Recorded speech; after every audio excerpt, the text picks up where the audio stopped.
As we were producing this season of In Confianza all about grief, our senior content manager, Kat, brought up something we couldn't ignore. How could we possibly talk about this universal human emotion and not include the experience of someone who was living through the devastating LA fires that were ravaging Nuestra Gente's homes, businesses, and communities?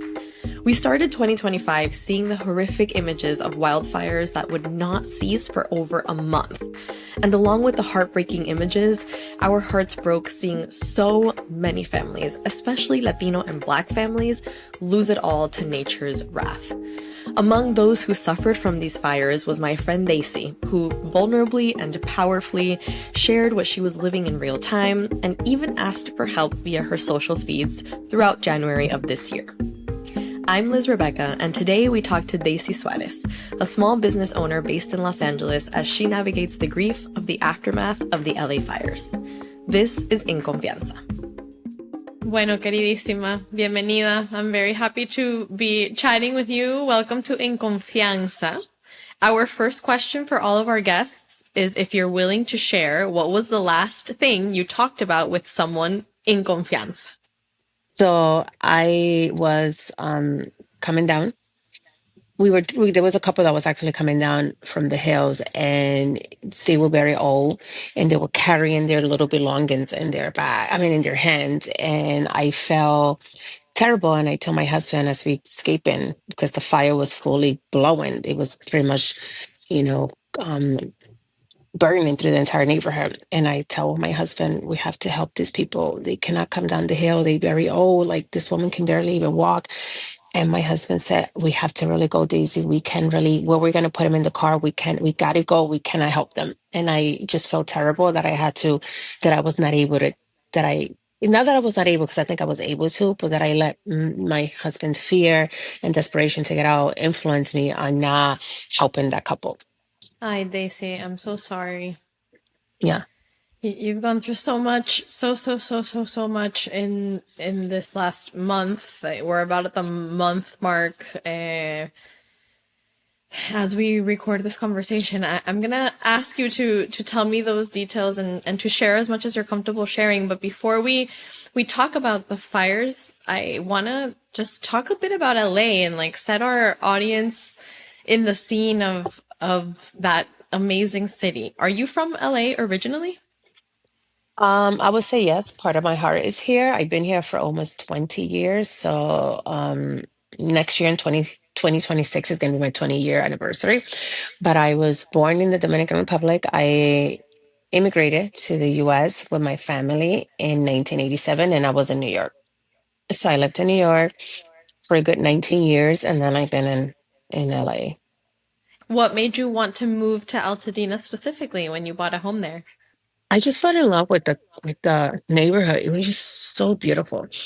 It was just perfect. I was like, this is my house. And when I saw it, I said, this is the house that I want. And I was hoping that we did get it, because it was one that I actually loved the most out of every other house that I saw. And it was just beautiful. And it looks like the school were good. And it was like, this is the place that I want to raise my kids. And I had my youngest,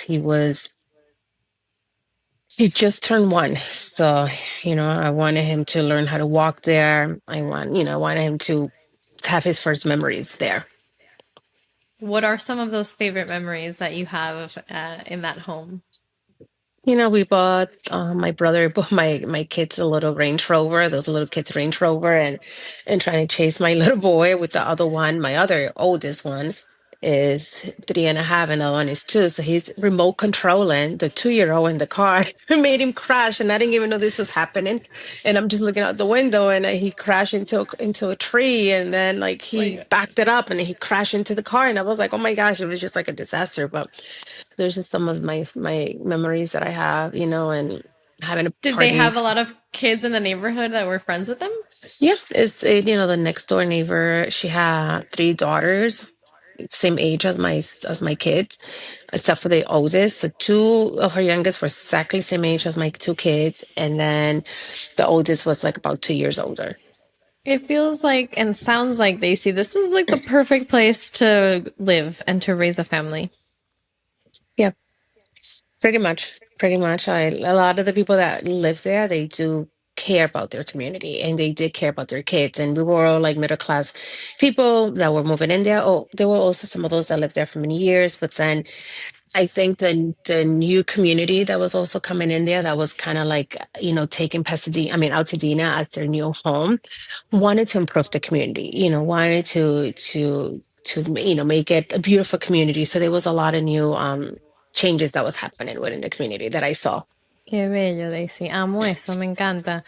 And, I just, that's so bright and it's so lovely and it's so beautiful. I now want to ask you about when that idyllic life turned dark. Take us to the beginning of January and how you started to feel when you saw that the fires were approaching your home. So I was in Florida. So I was in Florida for the holidays. I was in Fort Lauderdale and I was there for my brother's wedding. That was on the 3rd. Then I was there for another party that was on the 4th. So we had arrived literally on the 6th. I think it was Monday. I think Monday was the 6th. I don't remember what day. Well, we came on Monday. The day that we arrived, the day was pretty much lost. We were tired. We were just like trying to eat, get ourselves a little settled. Then we woke up the next day, which was Tuesday. And I've been completely like off and disconnected from everything because I just been like in party mode, holidays, family, wedding, and then another big event that my family had. There was like two big events in our family. And Tuesday, my kids went back to school. So when they were in school, the whole day I was in the house unpacking all their luggage. I'm coming across my son little blanket when he first came out of the hospital, his first clothes when he came out of the hospital, because I'm like organizing their closet to make space for all these new things they got. And it's just the most bizarre thing because I'm coming across things that I haven't seen in years. And I'm like having this little, I'm kind of like, ay, Dios mío, mira, look at this picture when I was pregnant from him. Oh, look at this. Oh, look at that. Oh, look at their first photo. I mean, You're going outfit down for their memory photo shoot. Yeah. lane. So I'm there like going through en el baúl de los recuerdos, como dicen. So I'm just Ajá, exacto. so I'm there like going through all that stuff, which is like the most bizarre. And I'm just completely caught up into that. When I first bought my first car here, I found this and I was like, let's try to shred it because they might have my social. Oh, look what I found. I found this when my first job when I got out of college in New York. I'm like finding all these things. And I'm like, I don't know why. It was just like maybe a way of me saying goodbye to those things, right? Because it was Wow, a just going to be gone. premonition. Yeah, a premonition of some sort, algo divine, a divine timing que, It imagínate. was it was never like it could be just so weird because I have never come across none of those things. Like I don't never really be and it was just like I think it was just like this is gonna be gone.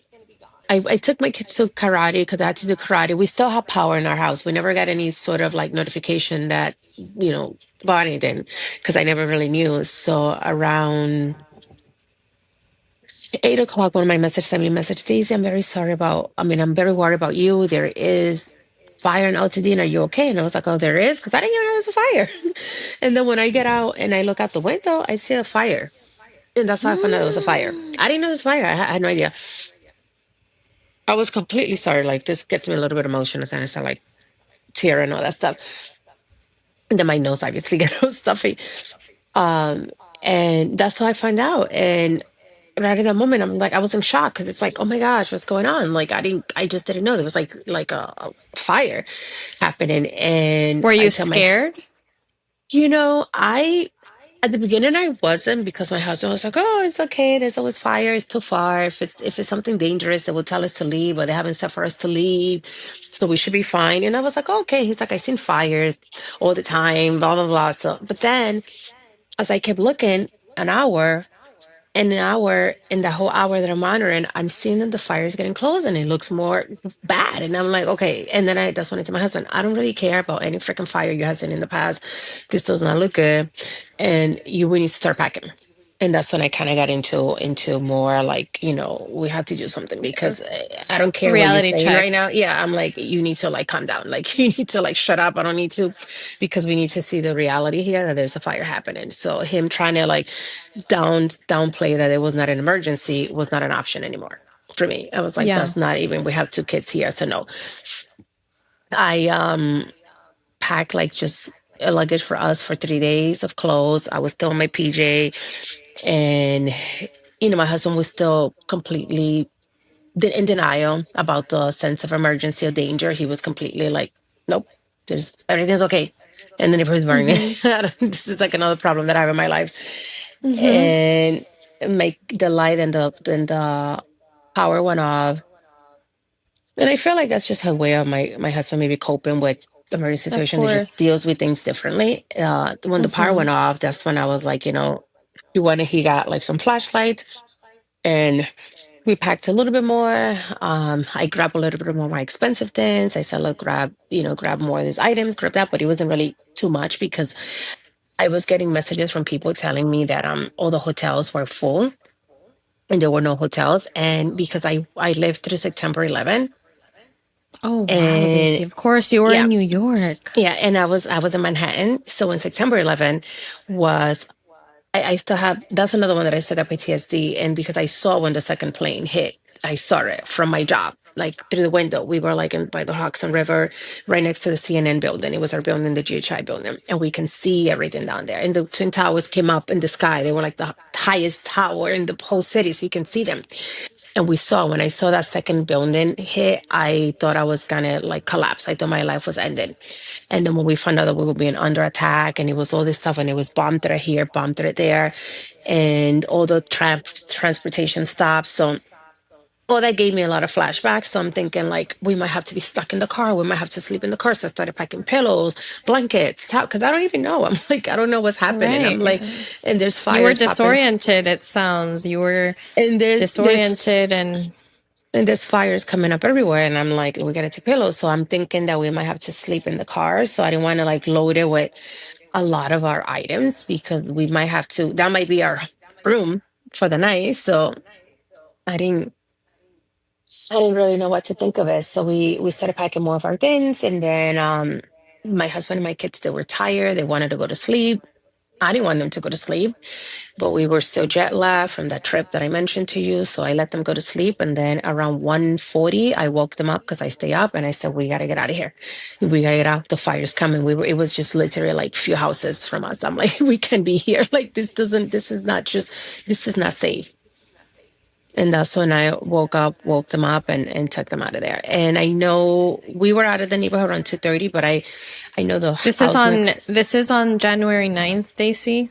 The La Madrugada of January 9th where you had I to leave your think home. it was Tuesday going into Wednesday. I think it's like the So 7 this going is into the A. I yeah, January think 7th going into 8th. yeah, so I believe that's it. I don't even have any concept of the dates anymore. And yeah, that was pretty much then, everything was chaos, trying to run, trying to leave. And that's when once we leaving our house, that's when I saw that couple that was fleeing. And that was one of the things, people fleeing, cars running down, people walking with their horses, working with their pets, with their chickens, birds, like, it was just, Wow, and no me a lot imagino. of things that I didn't record because my battery was maybe at 5% at that time, because that was another thing too. I didn't charge my phone because I didn't know there was a fire. And when I found out that it was the fire, I realized that my battery was down like at 20%. And then that during that whole hour, I ran through my battery very quickly. So I didn't have much left. Where did you go, Daisy, when you all left your home? We were able to find a hotel in downtown LA, which where I have my business. So we inside a Westin hotel. That's where we have the spa. So we were able to come, but they were getting fully booked. They said we're getting booked up, and we were able to get a room because we have a partnership with them. Who helped you in that time? I know you talked about who you wanted to help, but who was helping you and your family when you were evacuating and processing the shock and fear of the moment? So there was a lot of friends that came and extended, help. I mean, everybody was like, because our house burned like that night, that same night that we escaped. It was in that morning and it was already gone by 5 a.m. It was all rubble. So it was Oh done. my God. I was there around 3:45, started burning, but by 5 o'clock, our house was already gone.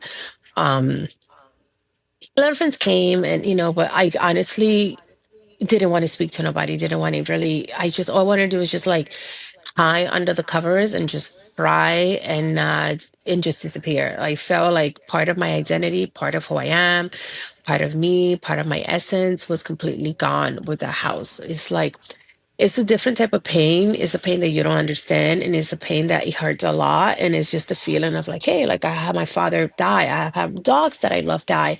My best friend died of COVID. But it's like losing like your life memory is like losing like everything that you're familiar, like that was just like my temple. That was like my safe place. This is where I came to cry at night. This is like my home. And then when all that goes away, it's like, oh my gosh, like what do you have? And then like you have that stability. It's like taken away from you.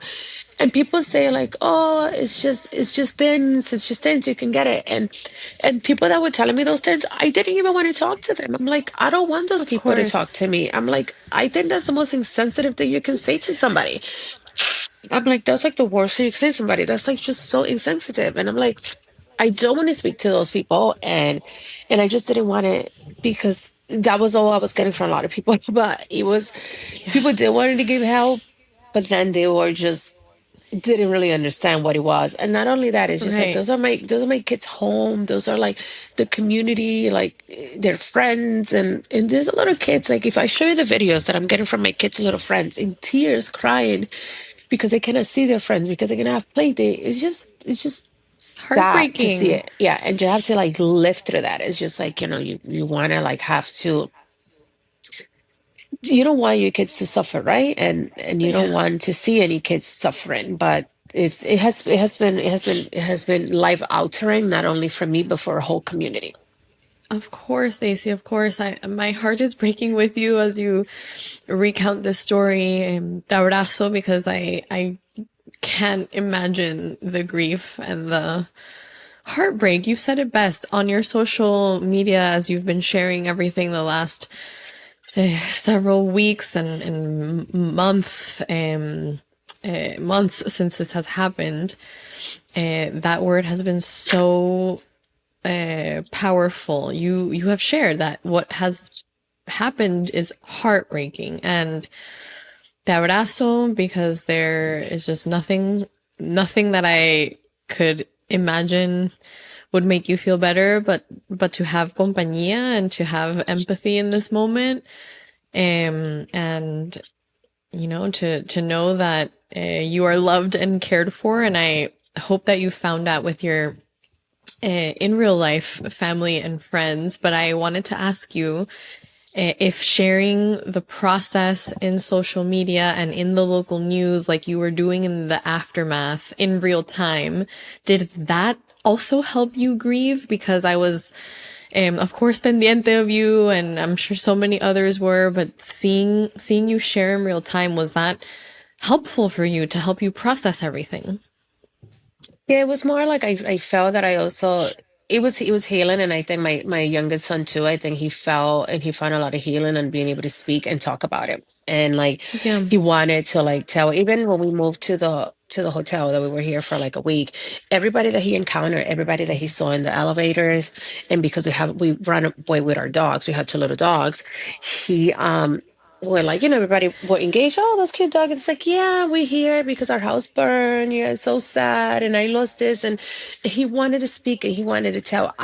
For the first few days, I just couldn't really speak. I really couldn't really talk. I didn't want to talk to nobody. I didn't have the energy. I didn't have anything left to give to anybody. And I needed to preserve my energy for me and for my kids and for my family.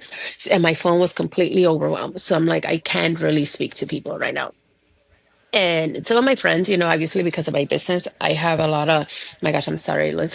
Like my nose is again all stuffy from all the tearing. I had Tranquila. yeah, one of my friends, she's a Fox News reporter, and then she called me and then she's like, "Do you want to interview you?" And I said, sure. And, I can go and do it. And then I said, I got to go and see the house. She said, well, they're not going to let you in. And I was like, my son wants to see the house. And I'm like, I think I need to come to terms and I think I need to see it. And I think that will help me, like, I think I need to see it. And my son needs to see it. I think my kids need to know what has happened to us because they thought it's like, oh, yes, the fire, the house burned. But they thought that maybe we're just going to go and clean it and go back. Like, I don't think they really understood. Yeah. And they're like, well, we're going to go home. So we went and she let me she helped me get into the area because that area was like completely blocked off. And we that's when my kids saw the house, and it was just at that moment the impact was just so real because it was like real, like it really hit me. And I think at that moment it was important to me to communicate that for people to know what we're going through, and my pictures went around everywhere, like from BBC Global to CNN to Fox International. It was like everywhere. Those images of me and my family was just shared with almost every major media of, like, because I think they were the only two kids that actually went in to see their house burn, and we had a lot of international media, but I think it was just important for people to know this is the reality of Pasadena. Is a working family like me and two kids that this is what happened to us, and this is the reality of not only me, but this is the reality of everybody else. And then I feel like my kids were speaking, especially my little boy Henry. I don't know if you got to see him on the news speaking. I did. He was speaking for every little kid that live in Altadena. And I think it was healing for him. And I think it was also, somehow healing for me to share with the world what we going through, because I don't think most people had that chance to be able to like Yeah. go in there. And I don't think any kid had the opportunity to go and see their home. And because Did when it my bring kids, closure, Daisy? Did it bring closure? it kind of did, but it was sad because when we went like the neighborhood was still burning. It wasn't safe for people to go because there was still fire. Even in my house, there was still like pit fire. There was still like things were still burning, and my kids saw that, and it's just like, wow, it's still burning, and nobody's here trying to put the fire down. They just letting things just keep burning. I feel like maybe there's something that can be saved, but they still like nothing was being done to at least try to prevent. Like, okay, yeah, the house burned, but maybe like there's a little something left they can recover if you come and you take this fire out. But from those houses, so it was a little sad to see how they just let the neighborhood burn. There was no firefighter in sight. There was nothing. They just, I I know. think it was overwhelming. It was more than manpower can do. Right. Yeah, se les escapó de las manos to Oh my yeah, gosh, I'm so to sorry. I got everyone. I'm here like blowing on everybody's No, ears. tranquila, tranquila. When you were going through this, Daisy, as you were processing and sharing in real time, you did a GoFundMe asking for those of us who care about you and love you and your followers to support. I'm curious, how was the response to that, and has that been helpful? So at the beginning, I didn't do it. It actually took a week for that GoFund to really go. I didn't want it. Honestly, I really didn't because we had insurance, and I was like, no, but my friend and also when my kids went viral, they wanted to help. They wanted to send gifts to my kids. They wanted to like help us. And one of my girlfriends, she went and she did it. And we it was there, it was just that, but I was pushing more for people to give toys to my kids because my boy, he was saying it in the I don't know if you paid attention. I don't know how much you heard him speaking, but he was so poetic and he was just so beautiful, clearly described when he said everything lost its colors. He said everything lost its colors, and then it's like, and I lost my 3D printer. It was so special to me. And this is where Santa will come. This is the chimney, and now Santa will not come, and we cannot get presents here anymore. So I wanted my kids to get a color for life again. I feel like Yeah. when he said it, like everything lost its color, it was just so poetically and so well said because there was nothing left. There was no color left. Their life was so Era colorful. gris. Everything Yeah. was gris. Their life went And from idyllic and beautiful and happy to gris. and this is like the war of a 6-year-old, right? This is a 6-year-old explaining how he's perceiving things. So I was pushing more on like buy my kids a toy, but there were some people that wanted to you know, um, gift us. And I was like, sure, we can use that. And it was a good response. We were able to, get some gifts and, money that helped me to give things to my kids. I can utilize that money. And also at the same time, I've been also giving back to the community. So I've been giving like free services, massages and facials from people that were impacted. So I guess that money that I was able to receive is also helping me to help others at the same time Ay, qué bueno. because Bueno, I I know, want. like, sorry to cut you up. I know, like, I have insurance I'm gonna have more losses than I'm gonna get back, but I was still, I'm not at a total loss. I'm gonna have some support from that. So I want to be able to give back to those that might not have the same luck as me. As you're taking care of so many people in your life and of your kids, Daisy, what are you doing to take care of yourself as you grieve? Well, right now I haven't. And one of my friend, the first one that my friend, Victoria Sophia, amazing. She's actually from Miami too.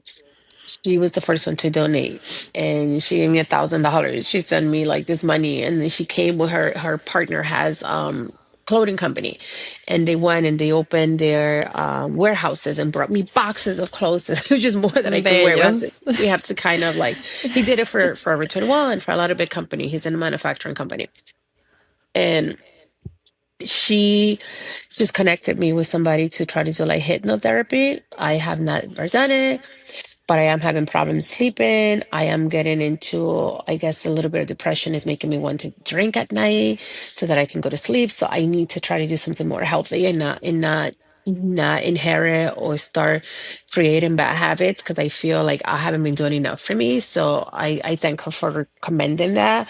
I did one kind of demo session with the person, and I have to now continue with that. But I haven't been really doing anything to take care of me because I just been in such a shock that now that a month went by, it's like when I'm trying to like get back, and even that I'm going back because I want to stay sane and working, but I'm still like giving and helping others. Like I'm doing like at least once or twice a week.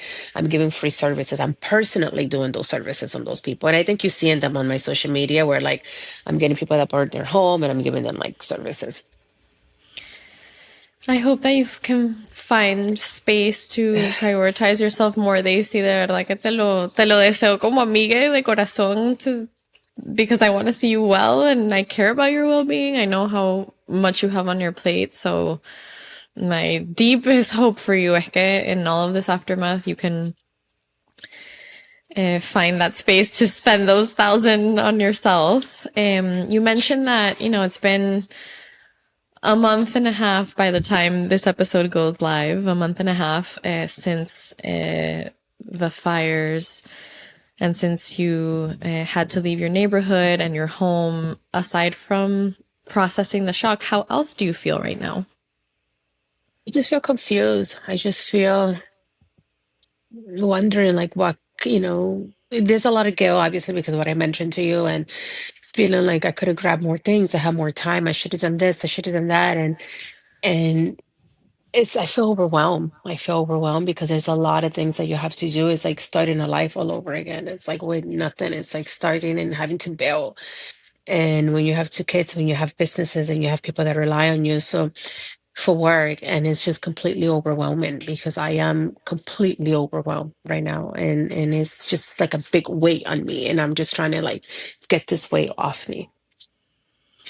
What support do you still need and want right now? I know on your social media you've mentioned that you invite people to the Suar Spa to, be patrons of your business and to book their services, to invest in this incredible spa que has levantado and that you have put so much heart and soul into. Is that the best way to support you and your family right now, or is there something else that you want and need?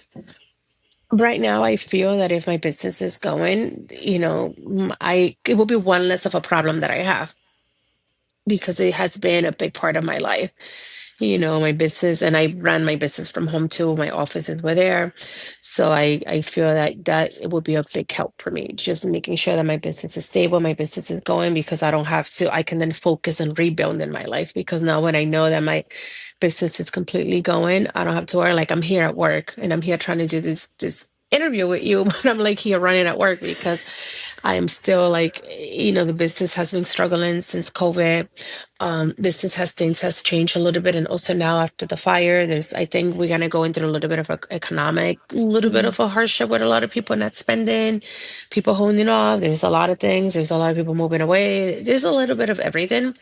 So I have to be here because I just don't have, there's not enough money to come in. So I have to still be physically working and doing things because I just cannot afford to pay, pagar esa nómina, como dicen, to have that Claro. big payroll burden and that stressor. So it put more stress on me because I cannot really focus on trying to get aren't you home ready, or do this or do that, because I have to be here at work.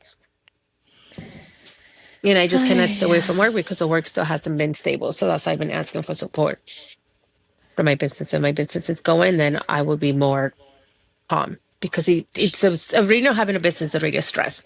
Of course. Share with our Pulso audience, Daisy, where they can follow the SWAT and where you're located so they can go in person and support for those who are listening who are in the LA area.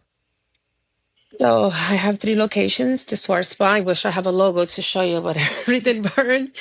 And it's the Suarez, short for Deisy Suarez. And we have one location, Monterey, which is Central Coast, California, inside Hotel Casa Monraz. We have another one in Hollywood and Sunset, right in the media. One of the closest intersection is Cahuenga, which is a big one.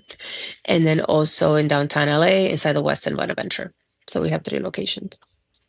Buenísimo. I hope those of you in the area go check out the Suarez Spa and give Daisy a hug in person. Bueno, la última pregunta, Daisy, so I can let you get back to it. How has the spirit of Angelinos helped the city and the neighborhood get through something like this? And how will it help the city get through something like this? The love I've been getting from the city, and that's overwhelming. And it's completely like, I really love how people came together to help. Everybody wanted help. Everybody was hurting. Everybody was bleeding. And that has been completely beautiful to see, because I think prior to that, we were having a lot of angry people, like the political climate has been a little bit stressful lately. There's a lot of people from this side, from that side, that you don't like what I like, and we were going to fight, and there was a lot of anger. There was a lot of that. So I think something beautiful came, that it didn't really matter who you like, who you didn't like. Everybody was in there to help one another. And that spirit has been amazing and beautiful. And it has given me hope again, that the love is there and that we can unite and we can come together. Gracias, Daisy.